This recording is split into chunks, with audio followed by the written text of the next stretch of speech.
Hey there, comic book friends. I'm Travis. It's time for another edition of What the Fugue, where I talk about what's going on with me in my world of comics. How's it going, everybody? Doing this as a hangout just because it's quicker for me at this time instead of filming a thing and then editing a little bit and slapping it up like I normally would do for What the Fugue. I'm going to do it this way. We'll see how it works out. Anyway, what's going on? First up, let's talk a little bit of business. Comic Book Roundtable again will be Saturday. It's normal day. It's normal time, 6:30 Pacific time, 9:30 Eastern time. Not sure who will be in the show. Hopefully you will join me. I don't know what's going on because Google is slowly disassociating themselves in a sense with Google+. A year or so ago, year and a half ago, something like that now, maybe closer to 2 years, Google, bought out YouTube, and then they made us make Google Plus accounts so we could tie our YouTube to the Google Plus, so we could do Hangouts and all of this stuff. And it was really frustrating and really annoying at the time. Some people who are observant enough or whatever will see that I end up with multiple Google Plus accounts out of this stupid thing. I actually had multiple YouTube accounts that I trimmed back down to my Oddfellows one, and which is how I like it. So I don't know what this separation, they're breaking those ties that they forced us to do. They're taking that all away. They're breaking all of that. And I'm not sure exactly what that means. If the Google Plus stuff is no longer tied to my YouTube account, what does that mean for Google Hangouts? And I'm not sure yet, and I can't find anything that tells me. I'm a bit worried, though. I'm a bit worried that Google may suddenly decide that they aren't going to do recordable Hangouts that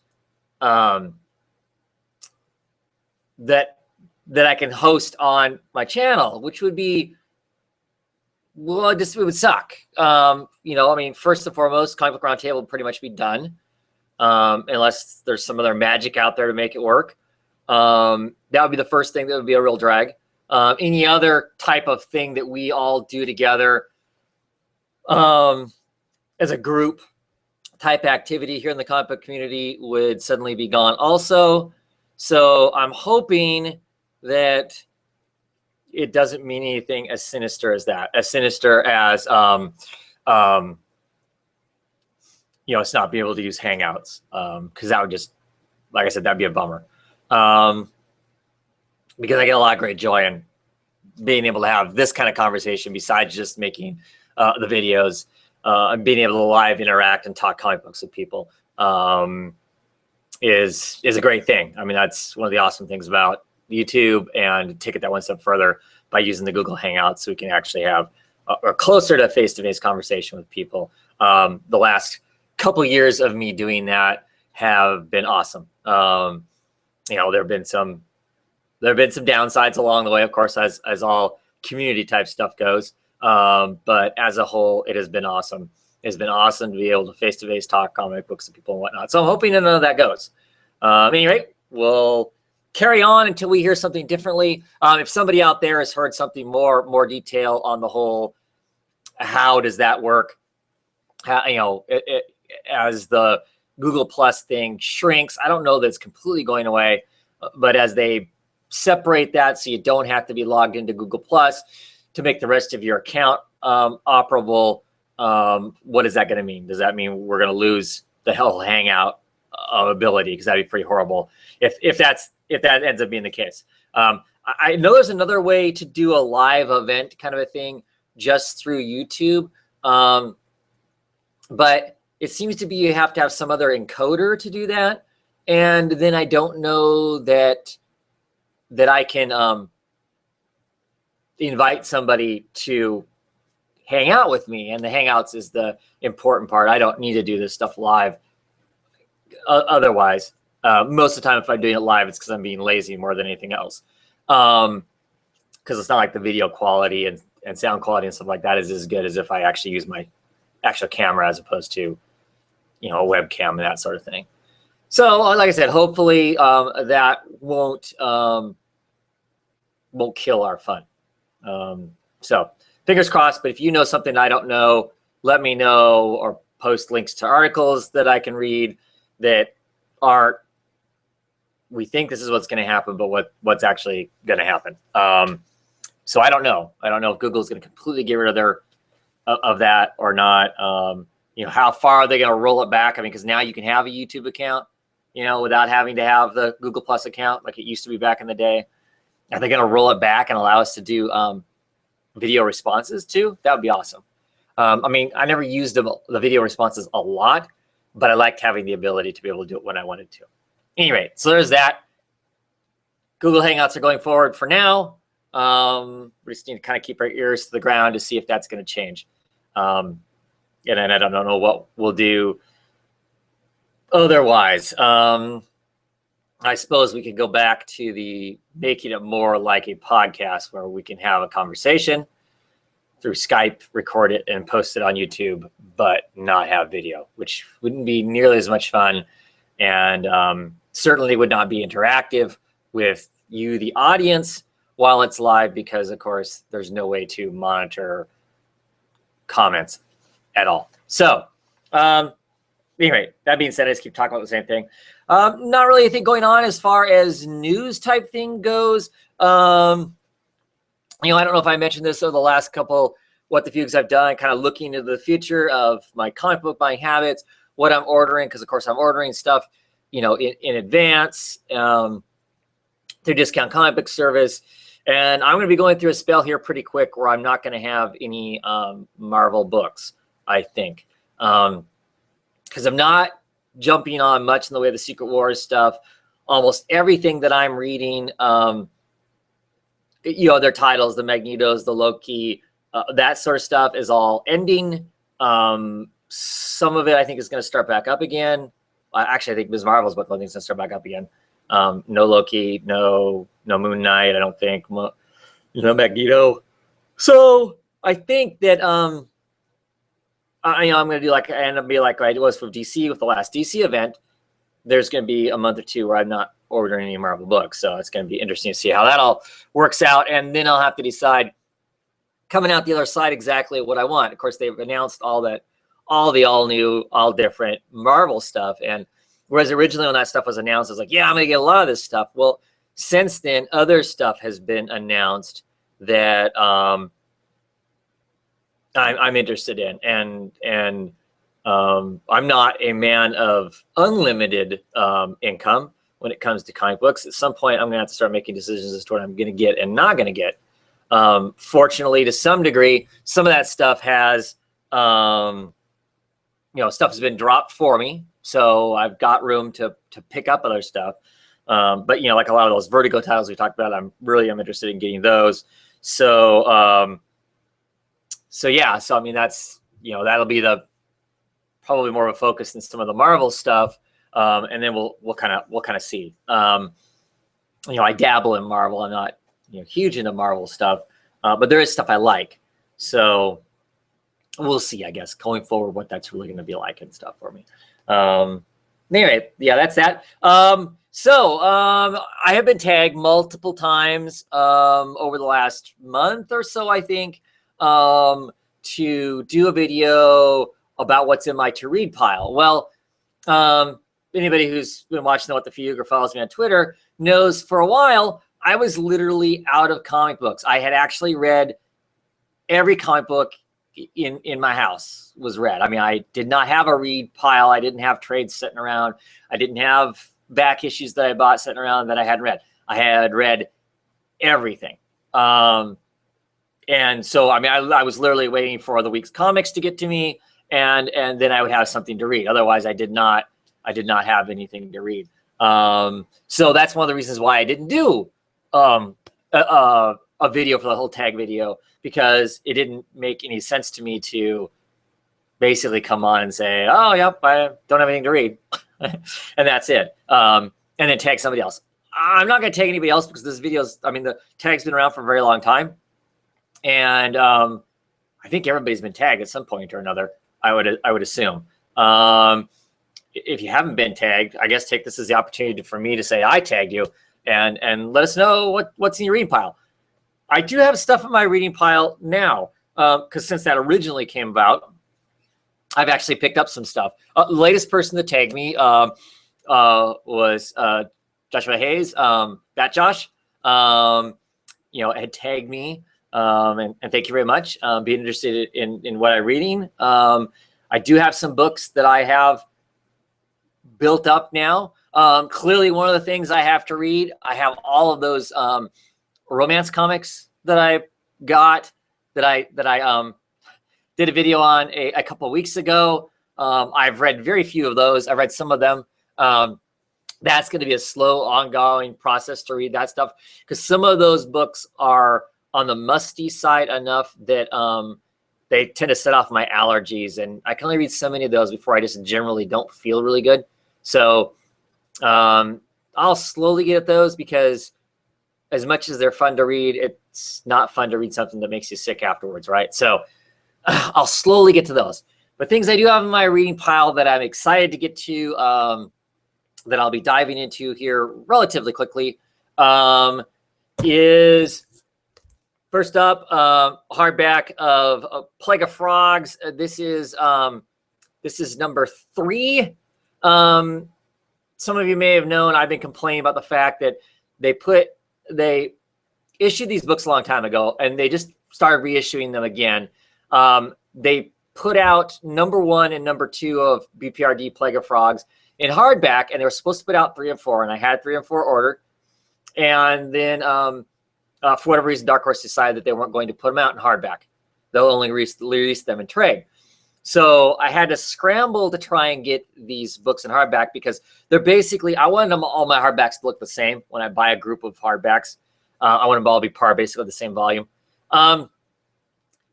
And I managed to pick up off of Amazon, I managed to pick up number 4. Here's number 4. But I couldn't get number 3. There were no number 3 just sitting in the Amazon warehouse, nor in anybody else's warehouse. And while you're listening to this or after you're done listening to this video, just Google, shopping for this, for this trade. And it's crazy. It's going, hundreds of dollars up to like $800 for this trade.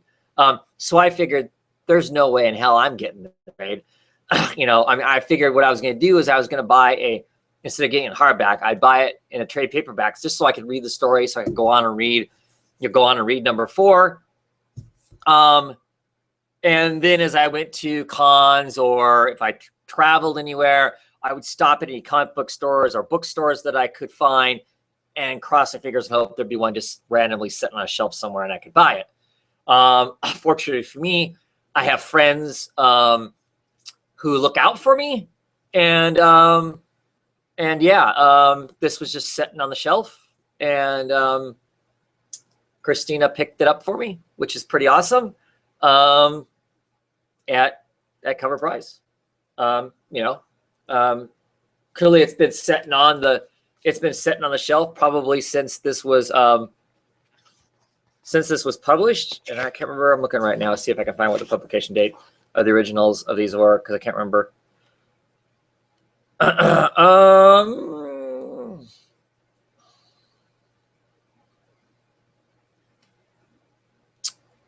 Yeah, I'm not seeing what the publication of it is. I'm seeing all the bits and pieces of the different. Well, maybe it's 2012 because it says that the copyrights are 2006, 2007, 2012. Well, yeah, it must be 2012 because the introduction of this one was written in 2011. But at any rate, so super excited to get this. So I'll be reading number 3 next, and then I will jump on to number 4, and that will bring me up to having read basically almost all of BPRD in one form or another, either in trade or in singles. All the Hell on Earth stuff I've been reading in singles, because that's where I started reading the title at. Basically, was around the time the Hell on Earth stuff started out. I think in the volume 4 of Plague of Frogs, I think there's some of the last parts of that actually the guy went in singles. But anyway, so that's what I will be reading. That's on my to read pile. That's I think going to be pretty high up on the to read pile. I will start in on that relatively soon. I just got the next volume of Alex and Ada. I enjoyed number 1 quite a bit, the first volume. So I'm going to read second one. Everybody keeps talking about how great this series was as singles, so I thought I needed to try out. I did enjoy number 1, so I'm curious to see where it goes with volume 2. I think there's a 3rd volume now also. So, yeah, I'll be reading that and then deciding whether or not I'm going to go on with the next one. Because yeah, I think there's a volume 3, because this collects 6 through 10, and I think the title went to 15. Is where it ended at, was with 15. So, anyway, I'll be reading that. I think I've mentioned this in a few places. I'm going to mention it again. I just picked up last week this Wally Wood Stories. This is the Artisan Edition. Artisan Edition is a softback, a little bit smaller sized version of IDW's artist editions. You know, I have the giant Kirby, the giant Commandy Kirby thing, which is this huge, massive hardback that that is really hard to, I mean, it's gorgeous to look at it because you get the full size, pages of the original work and whatnot, which is awesome, but hard to handle when you're not looking at it. You can't put it on a bookshelf. You can't, I'm afraid it's spendy enough. I'm afraid to just leave it set and, like out on a table someplace. One of my kids would use it as a coaster for their sweaty pop or something like that. So don't want to do that. But I really like Wally Wood. Wally Wood's an amazing penciler, inker. I don't think he gets near the credit that probably he should. So super excited to get this. I really wish that they would put out more of these softbacks. This softback, the cover, the retail price on it is $49.99. Discount comic book service, I paid 40% off of that. So for me, that's a pretty good deal. I would buy a lot of these, I think, if they were this style, because whereas the pages aren't 100% to size, they're awfully close and they are legit. I mean, you can see the scribblings, the top of the, pages and whatnot. The blue lines, the cut and paste, the whiteout type stuff that they used. But Wally Wood is just amazing. I mean, these comics are just so heavily, written. I mean, there's so much written text, but even that, every page has got these dynamic shots, people's faces, the details, the inking, architecture, and some of the stuff is just really cool. And then, of course, we got the actual honest covers. So I'm going to read this. Granted, it's to be quite honest, it's more looking at the pretty pictures than it is reading. But look at those covers. Look how detailed those covers are. Amazing, amazing stuff. Like I said, Wally Wood, underappreciated artist, in my opinion. I never hear enough people talk about him. Look up Wally Wood's 22 panels that never fail, I think is what it's called. It's something like that. Google that, look that up. Most artists now use those angles and shots and whatnot. Whether they recognize where it's from or not, I don't know. But yeah, they were like the go-to, and I think they still are to a large degree, the go-to thing. I also love the way this is produced, because I don't know if you can see it, but on this thing, I mean, this is a cover for one of their horror comics. And this character and her, can you see that they're more shiny? The rest of the book is a flat, and that's shiny. And on the back, there's a very young Wally Wood. And see how it's shiny in comparison to self flat? It's just kind of cool. It's a cool effect. You can really see it if you're actually looking at it. But yeah, so I will be reading that. Pretty stoked to check that out and you know, enjoy it. Just look at that, man. This is awesome, incredible artwork. This is atom bomb. I mean, it literally is them blowing up some Japanese people and stuff, and in Japan, and a story about that whole thing. And so the art of the, you know, surrounding whatnot is just amazing. Jesus, this looks like a Chris Samney panel there. Anyway, yeah, amazing stuff. Really, like I said, really looking forward to getting to check that out more. I know I've talked about it. A whole bunch of people are probably tired of hearing about it. And that's it for comics as far as new stuff that I have to read. I want to get back and reread Hellblazer. I at least need to read like some of the first 6 or 12 issues. I've talked multiple times, or Matt, Wednesday Serial, has talked with me multiple times about, hey, we should get together and do a hangout and talk about some of that stuff. So I probably need to get on that. So I don't keep putting him off as far as doing that. So I need to get around to rereading that, because it's probably been, let's see. I collected that stuff when it came out originally, or I clearly read it then. It's probably been 15 years or more since I've read those first Hellblazers again. I really enjoy them. I just haven't gone back to them in quite some time. So I need to do that, so I can have a conversation with him around that, and maybe you'll all get to partake in that conversation. That could be cool. So that's on my high on my list of pile of reread stuff. Of course, reread stuff is stuff I read once on anything else to read, and of course, y'all know I probably get on average 15 to 20 books a week to read. That usually keeps me pretty busy. So the rereads are, you know, come when they come, kind of a thing. Stuff I am slowly picking through that is not exactly comic oriented, but kind of. Trying to think what else. Well, I have this that I've been slowly reading through. This is called Masks, and it is, and the reason I'm talking about it is because it's superhero based, and for me, that's my origins of reading comics. As a kid, it was all superheroes. You know, in my late teens, I quickly started embracing non-superhero stuff. There wasn't the plethora of it that we have now. You know, that was before Sandman and stuff like that. So you had to find the kind of specialty imprints like Epic and stuff like that to really get into non-superhero stuff.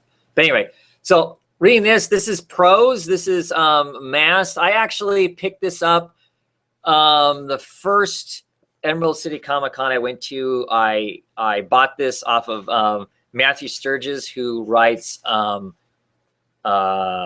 of Mystery at the time, 2011, because it's signed by him. I keep meaning to take this with me to cons and have everybody else sign it, because it's got stuff, as you can see there. This is an awe-inspiring anthology of all original superhero fiction featuring Bill Willingham, Marjorie M. Liu. She was writing X-23 for a while. She wrote the X-Men for a bit. She has an image book coming out sometime here soon called Monster. Bill Willingham, of course, is famous for Fables and all the Fables spin-off stuff. He's also written lots of other stuff, Elementals and all kinds of things. Mike Carey, who, of course, a lot of you will know from, did he write Lucifer? But more recently, Unwritten, clearly, I think most of us know who Gail Simone is. You know, Matt Sturges is in here. Like I said, there is a ton of, well, it's mostly, you know, superhero writers, comic book writers writing these short stories. And it's an anthology of short stories about superheroes. And it is cool. There's just some really interesting, Peter David's in here, Paul Cornell's in here, Chris Robinson, who, of course, iZombie, you know, stuff like that. Yeah, amongst others. I mean, it's been fun. The Gale story was pretty cool. I think who else is in here that people would know right off the bat? Yeah, I think those are the ones that most people would know. And I'm about halfway through it. And the reason I've had this since 2011 and I'm only this far through it, this is one of the things I read this to the disembodied voice, and it's only kind of whenever we have the opportunity to sit down and actually read this, typically when she's doing something that she doesn't really want to do and I've got time, I will sit down and read this out loud to her as kind of a way to make whatever chore she's doing that she doesn't like to do go by faster. So yeah, a little bit of prose. I actually have lots of books that on my reading pile, you know, constantly. I just, because it's not comic related, I figured I wouldn't talk a whole about those. But I have a massive pile of different poetry books all over the place that I am reading on. Anyway, that is it for my reading pile. Not too extensive, not too elaborate, I don't think. I have no idea how long it'll take me to get to those. I have been now, every month I do a comic book order. I order a few trades so I can actually get a pile stacked up. You know, not a crazy pile like Wednesday Stills does. I mean, I think he's got an entire bookshelf of I haven't read type things. But yeah, I'm going to get some stacked up so I am not in a place again where I don't have comic books to read, because that's no fun, right? Anyway, I think that's it for tonight. I will see you later on in the week for Comic Book Roundtable, hopefully. I know I keep saying it, but hopefully I'll get back to actually talking about my comic books individually also. I don't know the rest of my comic book reading family is ever going to get caught up again. They have this habit of getting behind and they just don't ever really catch up.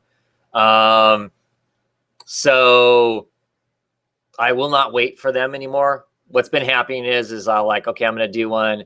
And then I think, well, I'll wait for them to get done so one of them can do it along with me, because I'm not sure that maybe a video of me talking with one of them is more interesting for all of you than just me personally talking myself. But if they aren't going to have time to come on and talk comics with me, I'm self-obsessed enough that I like listening to my own voice enough, I guess, that I want to come on and talk about it in some sense. So I'm going to, so I can have those conversations with you guys and gals. And so I'm going to get putting out some videos besides just the What the Fugue and the Comic Book Roundtable. I'm going to get back to doing that because I enjoy doing that.